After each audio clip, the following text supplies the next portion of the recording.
The Empire had controlled the Orion sector for more than 3,000 years. Their violet warships moved through the darkness of space like silent predators. They had conquered dozens of species. They had crushed hundreds of rebellions. They believed themselves to be the supreme rulers of this part of the galaxy, and no one had ever given them a reason to think otherwise. Commander was a proud officer of the Imperial Scout Fleet. His job was simple. He flew to the edges of territory and watched for threats. He cataloged new species. He reported anything unusual to the High Council. In his 40 years of service, he had never encountered anything that truly surprised him. The galaxy was full of weak species hiding on small worlds, praying that they would never notice them. On this particular day was patrolling near the passage. It was a dead zone of empty space where nothing interesting ever happened. His crew was bored. His sensors showed nothing but dust and distant stars. He was thinking about his retirement and the quiet life waiting for him on the. Then everything changed. The first sign was a ripple in subspace. Leaned forward in his command chair as his scanning officer made a confused sound. Something was coming through the passage. Something big. The ripple became a tear. The tear became a hole, and through that hole came ships. Counted them as they emerged. 1, 5, 10, 17 vessels in total, moving in perfect formation. They were unlike anything in the database. Their hulls were gray and angular, covered in weapons that did not recognize. They moved with a precision that spoke of absolute discipline. His scanning officer turned to him with wide eyes. The young was trembling. "Commander, I am reading their energy signatures. These numbers cannot be correct. Their reactors are outputting more power than our entire fleet combined." Felt something he had not felt in decades. Fear. Cold, primal fear crawling up his spine like a living thing. "Scan them again," he ordered. "I have scanned them 7 times, Commander. The readings are consistent. Their hull density is beyond anything we have ever recorded. Their weapons are still powering up, and they are already stronger than our main batteries at full charge." Stared at the alien fleet on his. The largest ship was nearly 2 kilometers long. It dwarfed his scout vessel like a mountain dwarfs a pebble. He noticed writing on the hull, strange symbols in an unknown language. "Who are they?" he whispered. Far across the void, Admiral Daniel Carter stood on the bridge of the USS Resolute. He was a tall man with gray hair and calm eyes. He had served in the United Earth Naval Forces for 35 years. He had fought pirates in the asteroid belts. He had defended colonies from raiders. He had helped build the fleet that now surrounded him. But this was different. This was first contact with an alien civilization. Everything humanity had worked toward for centuries came down to this moment. "Report," he said quietly. Captain Lisa Morgan stood at the tactical station. She was younger than Carter, with sharp features and sharper instincts. She had been his second in command for 5 years, and he trusted her completely. "We have emerged from FTL travel successfully, Admiral. All 17 ships report green across the board. Shields are standing by. Weapons are on standby." Lieutenant Brooks spoke up from the sensor station. He was fresh out of the academy, but he had a gift for reading data that veterans. "Sir, I am detecting alien vessels at bearing 047. Configuration matches the probes we sent through last year. These are ships. Small patrol craft, maybe scouts." Carter nodded slowly. Humanity had known about them for nearly a decade. Long-range probes had mapped their territory. Intercepted communications had revealed their language and their nature. They were conquerors. They saw other species as resources to be exploited or threats to be eliminated. Earth had prepared for this meeting very carefully.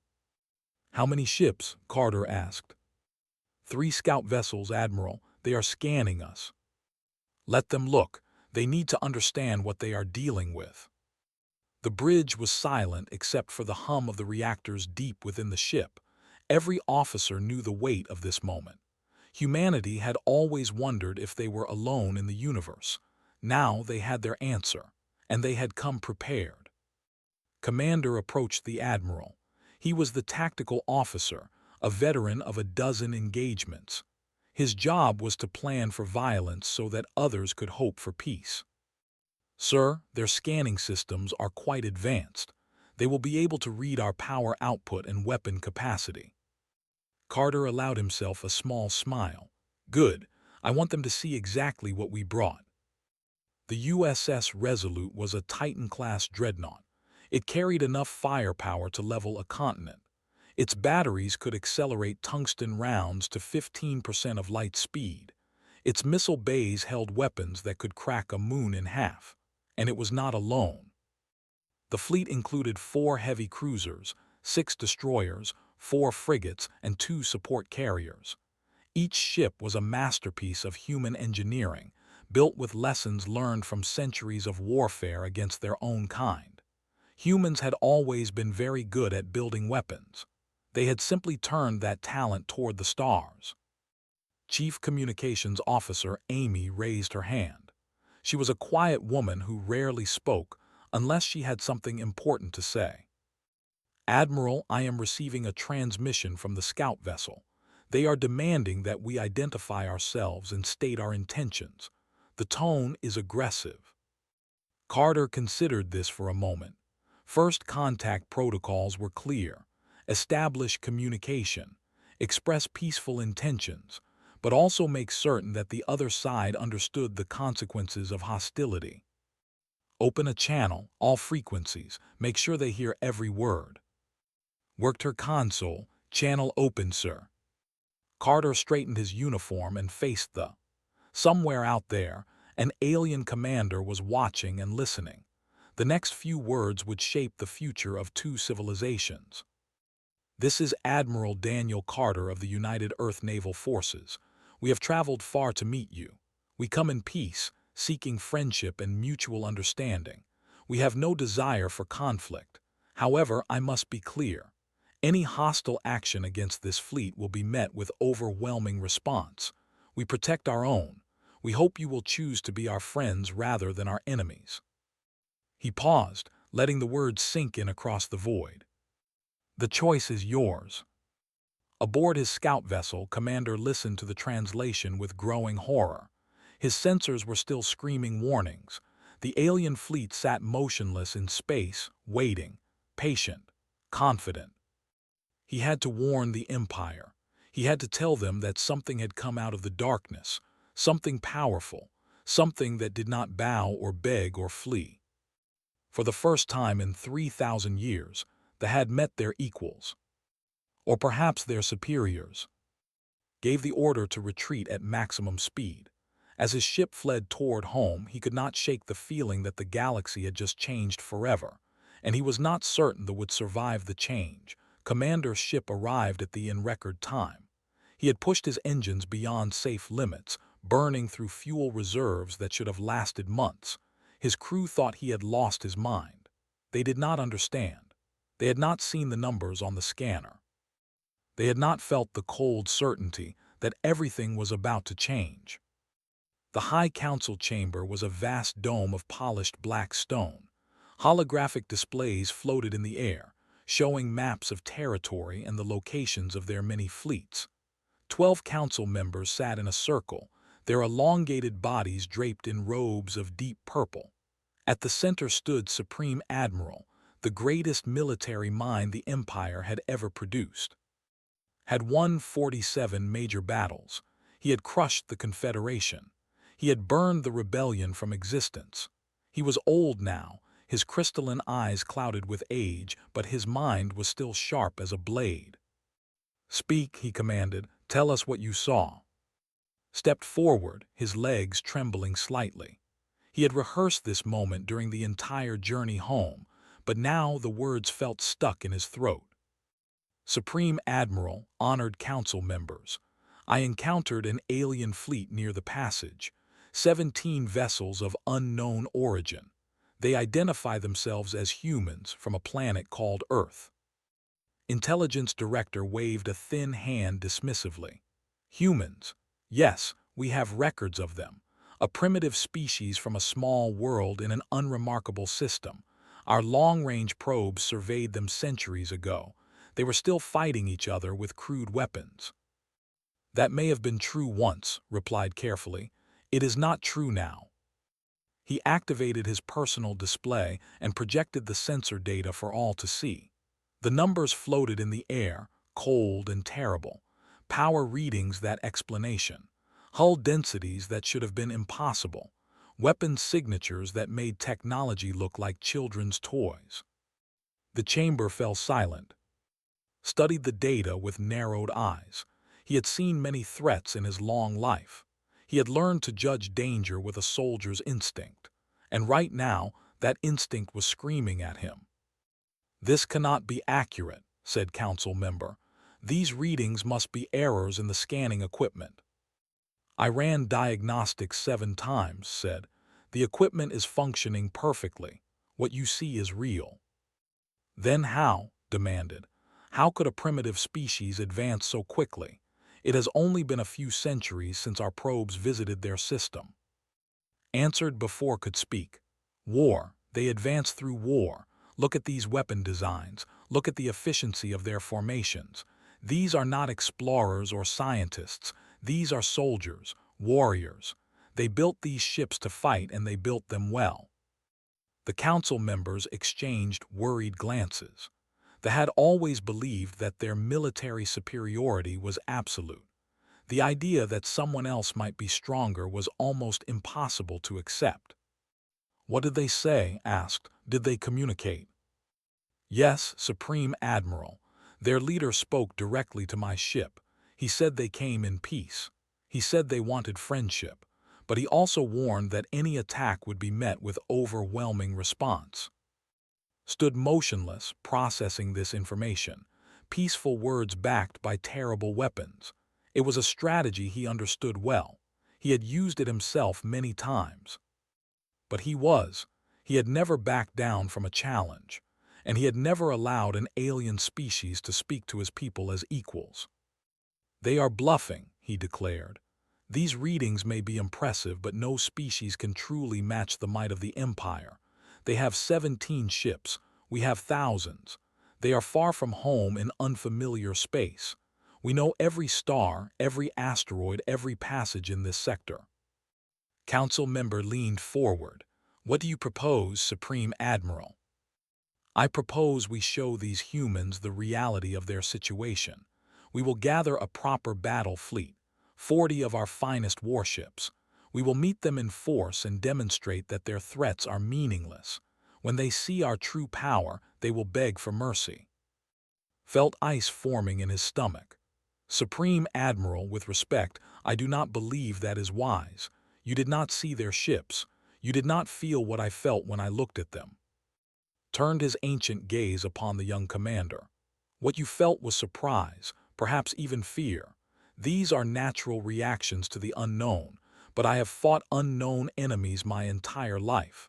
I have crushed species that seemed invincible. These humans are no different. The council voted.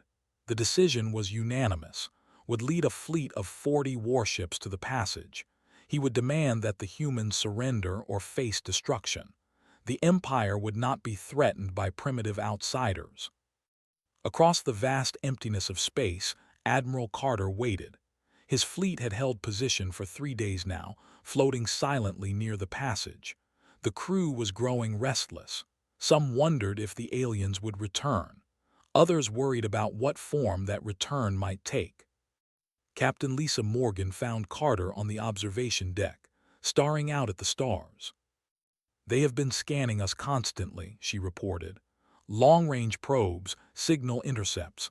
They are studying everything about us. Good, Carter replied. Let them study. Knowledge leads to understanding. Understanding leads to peace. Or to war. Carter nodded slowly. That is always possible. They have been conquerors for 3,000 years. Old habits are hard to break. Commander arrived with a data pad. His expression was grim. Admiral, our deep space sensors have detected a large fleet gathering at the edge of territory.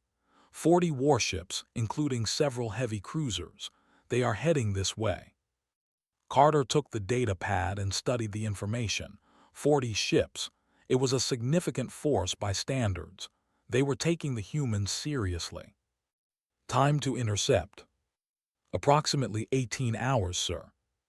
Carter turned to face his officers. These were the people who had trained for this moment their entire careers. They had hoped for peace but prepared for war. Now they would find out which one they would get. Sound general quarters across the fleet. I want all ships at battle stations in 1 hour. Full sensor coverage. Active jamming on standby. Weapons charged and ready. Morgan hesitated. Sir, are we going to fire first? No, Carter said firmly. We will not start this fight, but if they force our hand, we will end it. He looked back out at the stars. Somewhere in that darkness, 40 alien warships were racing toward them. Their commanders probably believed they were coming to crush an inferior enemy. They probably expected an easy victory. They had no idea what was waiting for them. Humanity has spent its entire history fighting itself, Carter said quietly. We got very, very good at it. We learned to build weapons that could destroy cities in seconds. We learned tactics that could break armies in hours. When we finally achieved peace among ourselves, we turned all that knowledge toward the stars. He paused, his reflection ghostly against the viewport. To think they are predators coming to devour prey. They are wrong. They are about to learn what happens when you threaten a species that has already survived the worst enemy imaginable. Morgan understood. Ourselves. Carter nodded. Ourselves. Fleet emerged from hyperspace like a swarm of angry insects. 40 warships spread across the void in an attack formation that had crushed 100 enemies before. Supreme Admiral stood at the center of his flagship's command bridge, watching the human vessels on his main display. They had not moved. They had not fled. They simply floated there in perfect formation, waiting. Found this irritating. When prey saw a battle fleet, they ran. They scattered like frightened animals. These humans showed no fear at all. Either they were very stupid or they knew something he did not. All weapons charged and ready, reported his weapons officer. We can fire on your command. Studied the enemy formation one last time. 17 ships against 40. The math was simple. The outcome should be certain. Open a communication channel, he ordered. Let us give them one chance to surrender. The human admiral appeared on screen. He looked old by their species standards, with gray hair and lines around his eyes. But those eyes were calm, steady. They were the eyes of a man who had seen violence before and was not afraid of it. Alien Commander said, I am Supreme Admiral of the Empire. You have entered our territory without permission. You have made threats against our people. I offer you this one opportunity to surrender your vessels and submit to our authority. Refuse, and you will be destroyed. The human did not blink. I am Admiral Daniel Carter. I meant what I said in my first message. We came here seeking peace. We still want peace, but we will not surrender, and we will not be bullied. Felt anger rising in his chest. No one spoke to him this way. No one. Then you have chosen death, he snarled. All ships open fire. The fleet unleashed everything they had. Energy lances streaked across the void. Plasma torpedoes spiraled toward their targets. The combined firepower of 40 warships focused on the human fleet in a display of raw destruction that should have ended the battle in seconds. On the bridge of the USS Resolute, Lieutenant Brooks watched his shield monitors with wide eyes. Direct hit on forward shields, he reported. Shield integrity at 97%. Captain Lisa Morgan stared at her display. 97%. That was their entire opening barrage. Admiral Carter stood motionless, his hands clasped behind his back. He had expected this. Human shield technology had been designed to withstand weapons far more powerful than anything they possessed. The energy that splashed against their barriers was absorbed, converted, and stored for later use. "Their weapons are impressive," Carter said calmly, "but not impressive enough. Commander, you may return fire. Target their weapons systems only. I want to disable, not destroy." Nodded and began issuing orders. "All ships weapons free, precision targeting, take out their guns but leave their hulls intact." The human fleet responded as one. Batteries opened fire, accelerating tungsten projectiles to 15% of light speed. The rounds crossed the gap between the fleets in heartbeats. They struck shields and passed through them like they were made of paper. They punched into weapon arrays and reduced them to shattered metal. They tore through engine housings and left ships drifting helplessly. The first volley lasted 4 seconds. When it ended, 12 warships had lost their primary weapons. Supreme Admiral watched the carnage with growing horror. His tactical display was covered in damage reports. Ships were calling for help. Weapons were offline. Shields were failing across his entire fleet.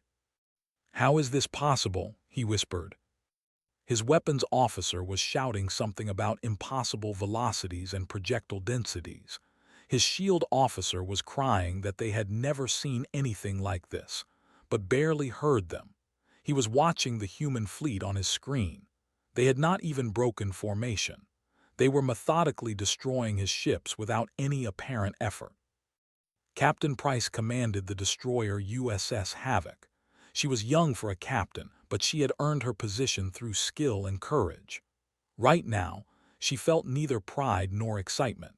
She felt only the grim determination of a soldier doing a difficult job. "Focus fire on their flagship," she ordered. "Take out their command structure. End this quickly." The cruiser squadron joined her attack. A dozen batteries focused on its vessel. The flagship was the largest ship in their fleet, a vessel that had won dozens of battles over centuries of service. It survived for exactly 12 seconds under concentrated human fire. Commander Ben watched from the USS Vigilant as the enemy flagship went dark. Its weapons were gone. Its engines were dead. It was drifting through space like a broken toy. "Target neutralized," he reported, moving to next vessel. The battle continued for 17 minutes. 17 minutes of absolute, methodical destruction. The humans did not rage or celebrate. They simply worked through the enemy fleet ship by ship, disabling weapons and engines with surgical precision.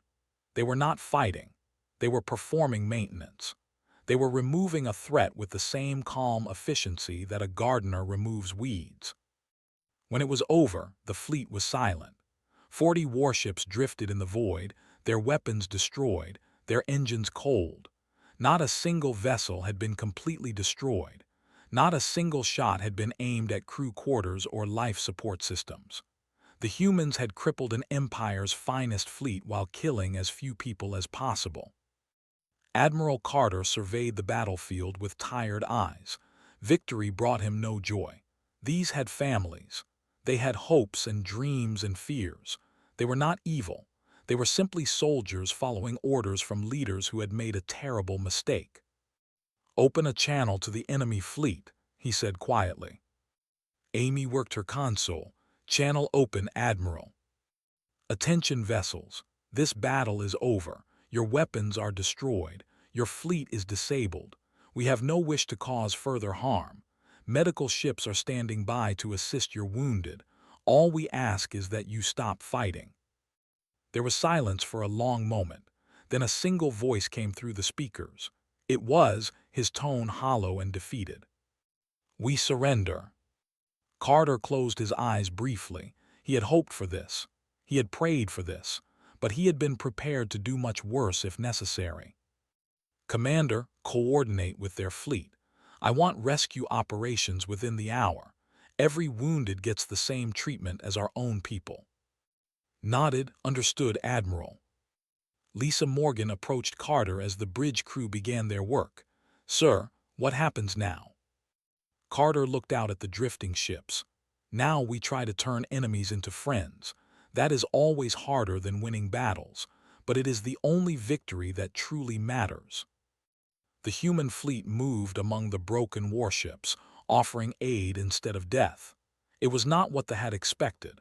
It was not what anyone had expected, but it was exactly what humanity had come to do. They had proven their strength. Now they would prove their character. The shuttle carrying Admiral Carter crossed the void between the fleets in silence.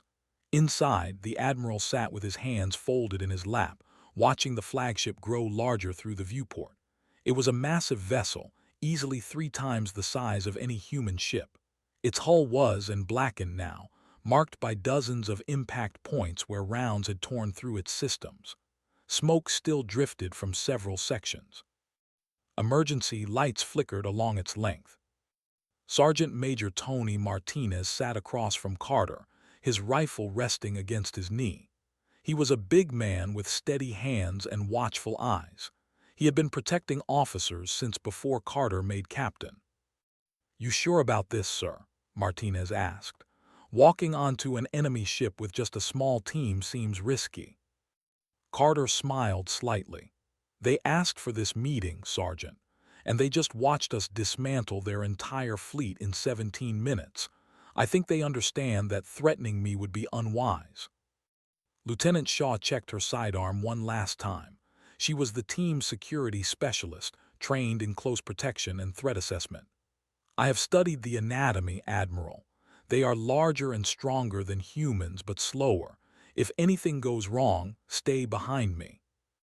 "Nothing will go wrong," Carter said. "At least I hope nothing will." The shuttle docked with a dull thud. The airlock cycled and the boarding ramp extended into the ship. The air that rushed in smelled strange, like copper and burnt electronics. Emergency klaxons wailed somewhere in the distance. An officer waited at the end of the ramp. He was tall, nearly 3 meters, with the same crystalline eyes and elongated limbs as the rest of his species. He bowed stiffly as Carter approached. "Admiral Carter, Supreme Admiral awaits you in the command center. Please follow me." They walked through damaged corridors filled with debris and wounded soldiers.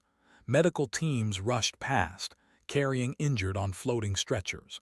The ship was chaos. Carter had seen similar scenes on human vessels after battles. War was equally ugly regardless of species. The command center was a circular room at the heart of the ship. Holographic displays lined the walls, most of them dark or flickering with errors. Broken consoles littered the floor. In the center stood Supreme Admiral. He looked older in person than Carter had expected. His crystalline eyes were dull with exhaustion and pain. One of his arms hung at an unnatural angle, clearly broken, but he still stood straight, maintaining his dignity even in defeat. "Admiral Carter," said. His voice was rough but controlled. "Thank you for agreeing to meet with me." Carter nodded respectfully. "Supreme Admiral, I am sorry we are meeting under these circumstances. I meant what I said before. We did not come here looking for a fight." Studied the human for a long moment. Carter was smaller than he had expected, fragile-looking, but there was something in his eyes that commanded respect. This was a man who had seen much and learned from all of it. "I have a question," said slowly, "and I need you to answer honestly." "Ask." "Why did you spare us?" The question hung in the air between them. Carter could hear Martinez shifting his weight behind him. He could feel Shaw's tension, but he kept his focus on. "What do you mean?" "Your weapons could have destroyed every ship in my fleet," said. "I have reviewed the battle data. Your targeting was deliberate. You specifically avoided critical systems. You aimed for weapons and engines, nothing else. You could have killed thousands of my people. Instead, you crippled us and asked for surrender." Carter considered his words carefully before speaking. "Because that is not who we are. We are not conquerors. We are not destroyers. We came to this sector hopping to meet new species, to learn from them, maybe to make allies and friends. We did not want to kill your people. We do not want to take your territory. We just wanted to talk." Made a sound that might have been a laugh. "You came in warships. You brought weapons capable of ending civilizations. That is a strange way to seek friendship. We brought those weapons because the universe is dangerous, Carter replied. Humanity learned long ago that peace without strength is just a slow form of defeat. We hoped we would never need to use our weapons, but we were prepared to use them if we had no choice. And if we had not attacked, if we had simply accepted your offer of peace, then we would be sharing meals and stories right now instead of standing in a damaged warship, surrounded by wounded soldiers. Was silent for a long time. He had spent his entire life believing that power came from conquest, that respect came from fear, that the only way to be safe was to crush everyone who might become a threat. The humans had proven all of that wrong in 17 minutes. My entire understanding of the galaxy has been destroyed today, admitted. I do not know what to think anymore. Carter stepped closer, ignoring the slight tension from his security team. Then think about this. We could have killed you. We could have destroyed your fleet and sent the wreckage back to you as a warning. Instead, we are standing here having a conversation. Our medical ships are treating your wounded right now. We are offering aid to people who attacked us without provocation. He met crystalline gaze directly. We are showing you what humanity believes. We believe that strength should protect the weak, not crush them. We believe that enemies can become friends. We believe that the measure of a species is not how many wars they can win, but how they treat those they have defeated. Felt something shifting inside him. It was uncomfortable, like bones resetting after a break. His entire worldview was crumbling, and something new was growing in its place. Your species is very strange, he said finally. Carter smiled. We have been told that before. What happens now? Now we start over. I will recommend to my government that we pursue diplomatic relations with the Empire, trade agreements, cultural exchange, maybe even a mutual defense pact someday. We have much to learn from each other. And if my government refuses, if they send more fleets to destroy you? Carter's expression did not change, but something shifted in his eyes, something that reminded of the predators that hunted in the deep forests of his. Then we will do what we must, but I hope that will not be necessary. I hope your leaders are wise enough to see the opportunity in front of them. Humanity wants friends in this galaxy, Supreme Admiral. We would prefer if there were among those friends. Extended his uninjured hand in the human gesture of greeting that he had seen in their communication files. I cannot speak for my government, but I can speak for myself. I have been your enemy today. Perhaps in time I could be your friend. Carter took the offered hand and shook it firmly. That is all any of us can hope for, Supreme Admiral. That is enough for today. 3 months had passed since the battle near the passage. 3 months of negotiations, arguments, and slow progress. Ambassador Laura had worked harder than she had ever worked in her life, spending endless hours in meetings with diplomats who did not fully trust her species and were not sure how to proceed. The negotiations took place on neutral ground, a space station built specifically for this purpose in the empty void between human and territory. The station was divided exactly in half, with human architecture on one side and design on the other.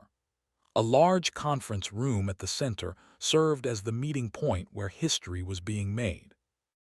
Was a patient woman. She had built her career on understanding different cultures and finding common ground between people who believed they had nothing in common, but they were unlike any challenge she had faced before. They came from a civilization built on conquest and domination. The concept of equal partnership was foreign to them. Fortunately, she had an unexpected ally. Supreme Admiral had returned to his after the battle and requested an audience with the High Council. He had told them everything: the power of the human weapons, the precision of their tactics, and most importantly, the mercy they had shown in victory. He had argued that fighting the humans would lead to the destruction of the Empire. Befriending them might lead to something better. The Council had listened, not because they were convinced, but because they were afraid. The sensor data from the battle had been analyzed by their best scientists. The conclusion was unanimous. The humans could destroy the fleet if they chose to. Fighting them was not an option. And so the negotiations continued, day after day, week after week. On the final day, sat across from Ambassador in the conference room. Between them lay a document that represented months of careful work, a treaty of peace and cooperation between the United Earth government and the Empire. "Are you ready to sign?" asked. Studied the document one more time. His crystalline eyes moved slowly across the text. The terms were fair. Trade routes would be established. Cultural exchange programs would begin. Neither side would attack the other. Neither side would expand into the other's territory without permission. It was not a surrender. It was a partnership, and that made it harder to accept than any defeat. "My people have ruled this sector for 3,000 years, he said quietly. "We have never had equals. We have never needed allies. This is difficult for us." Nodded sympathetically. "I understand.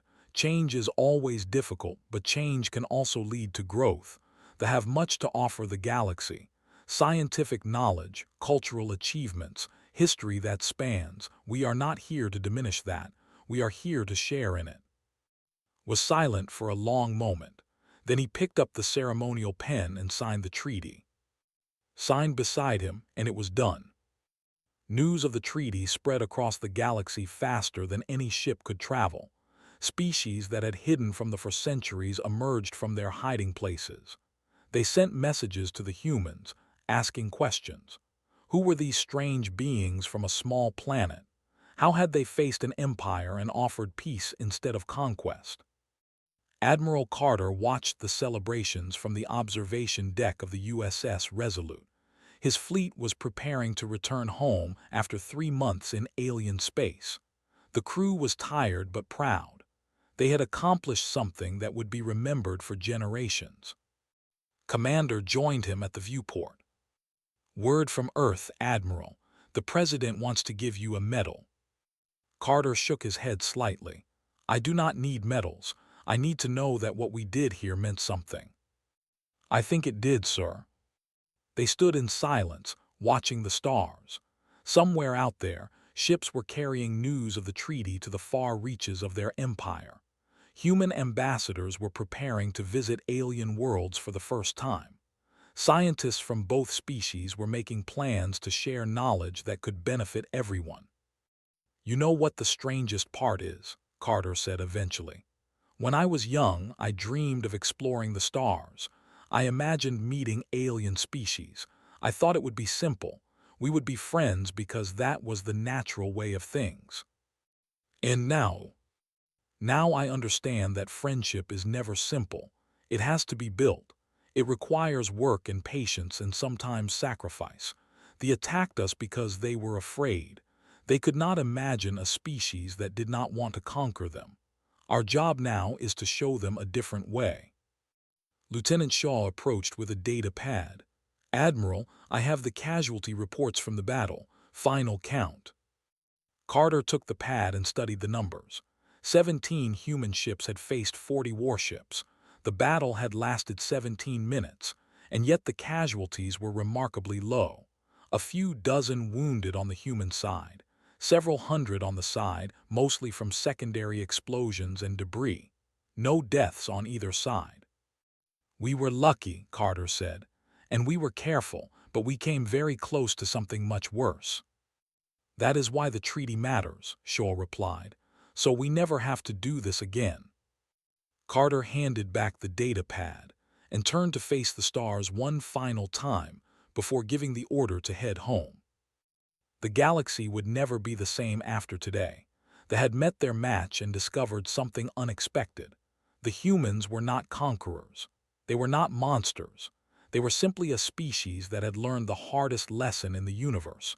True strength comes not from the ability to destroy, but from the wisdom to choose not to. On a dozen worlds, in 100 languages, stories were being told about the humans and their strange way of war. They fought without hatred. They won without cruelty. They offered friendship to those who had tried to kill them. It was confusing to many species. It was frightening to some, but it was also inspiring to others. Perhaps there was another way to exist in this dangerous galaxy. Perhaps strength and kindness were not opposites but partners. Perhaps the future held possibilities that no one had imagined before. Admiral Carter gave the order, and the human fleet turned toward home. Behind them, they left a treaty signed and a galaxy changed. Ahead of them, they saw a future full of uncertainty but also hope. Humanity had announced itself to the cosmos, not with threats or demands, but with an outstretched hand backed by an iron fist. They had proven that they could fight. Now they would prove that they preferred to build. The stars were waiting, and there was so much work to be done. But for the first time in a very long while, the universe felt a little less dark and a little less cold. Because humanity was no longer alone, and they intended to make sure that the galaxy was better for having met them.